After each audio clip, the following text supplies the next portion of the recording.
Bonjour à tous. Donc, je suis ravi aujourd'hui de vous retrouver et surtout de vous présenter Marc Aulnay, qui est responsable de l'équipe PAM du groupe Société Générale. Alors Marc, bonjour. Bonjour Georges. Alors, ravi de te rencontrer à nouveau. Ça fait maintenant 4 ans que nous travaillons ensemble. Et oui, le temps passe vite. Exactement. Alors, est-ce que tu te souviens de nos débuts? Oui, alors on a commencé, nous, déjà avant Inimation, en 2016, nous avons commencé à faire de la stratégie PAM, balbutiante, avec des POC autour de CyberArk, qui a été la solution choisie. Et on a commencé à l'implémenter, puisque la réglementation commençait à durcir les règles à implémenter, donc tout l'onboarding dans CyberArk.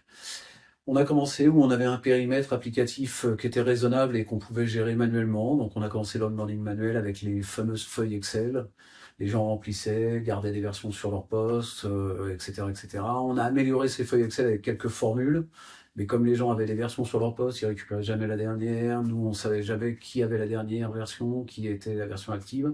On a traité en mode manuel avec plus ou moins d'aventures qu'on pourrait raconter dans les livres, mais qui nous amenait à des aspects où on savait jamais si une application était terminée, on savait jamais combien d'applications on avait fait, quel était le scope à définir.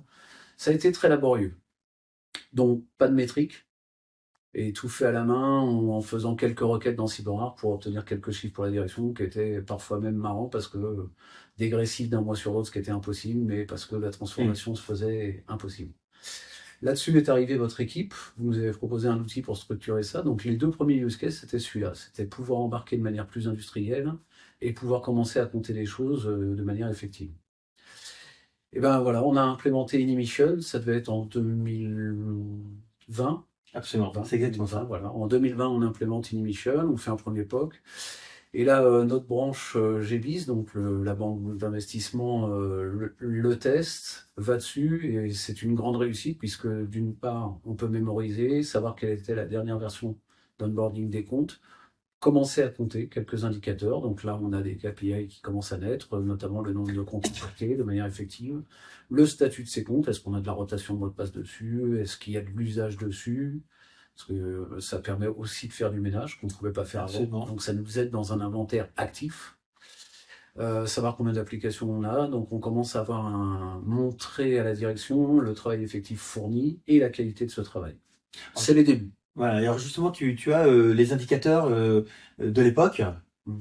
On a permis, enfin, qu'Ignition a permis de procurer. Oui, tout à fait. Alors on a donc ces fameux indicateurs. On peut aussi avoir de la mise en forme, parce qu'à l'époque c'était du texte brut, voire un peu d'Excel, récupéré de droite et de gauche. Donc là on commence à avoir des indicateurs factuels, mise en forme en plus, puisque vous faites quelques graphiques à l'époque plus rudimentaires qu'aujourd'hui, mais déjà effectifs. Et on commence à communiquer sur du programme. On n'est plus sur juste j'embarque des comptes et je ne sais pas où j'en suis. Donc on commence à avoir une vision un peu plus programme et avoir une vision qui nous permet aussi de travailler sur les aspects budgétaires. D'accord. Par exemple, combien d'applications on a embarquées, puisqu'on a défini un coût par application. On peut travailler aussi sur les aspects budgétaires à ce moment-là. D'accord. D'accord. Et justement, une question, c'est, on est convaincu Inimation, c'est une vraie proposition de valeur, mais est-ce que tu t'étais posé la question à l'époque de construire ta propre application, faire du développement spécifique, plutôt que d'acheter une solution comme Inimation Pro? On se pose toujours la question, surtout quand on a un mode manuel, aussi manuel que ça, avec les feuilles Excel, on commençait à faire des formules, donc on s'est dit, mais pourquoi pas industrialiser ça, en tout cas faire un petit développement interne de l'HTML ou autre pour le faire. Il y avait des choses faisables, on aurait pu juste la partie onboarding le faire assez simplement, mais très très vite on est limité, parce que ça devient industriel, les use cases se multiplient, et comment faire évoluer ce type de produit, et avoir une équipe de développement qui a un coût à mettre en place, à maintenir, à faire évoluer avec les besoins qui évoluent. Aujourd'hui, si je parlais de notre programme d'aujourd'hui, on fera une transition, mais clairement on est multivolt, et quand je dis multi, c'est pas deux, on se multiplie sur l'international. On a la reprise de quelques filiales, donc on travaille avec des use cases qui se multiplient, et à chaque fois ça aurait été des maintenances. C'était pas mon souhait, parce que je voulais quelque chose de structuré qui évolue aussi avec les évolutions de CyberArk. Vous avez l'avantage d'être en partenariat. Absolument. Donc ça aurait pas tenu la route sur le long terme, ou en tout cas les évolutions auraient été beaucoup moins cadrées que ce que vous pouvez nous offrir aujourd'hui. D'accord. Écoute Marc, je te remercie beaucoup pour ton temps et je vous dis à très bientôt. Merci.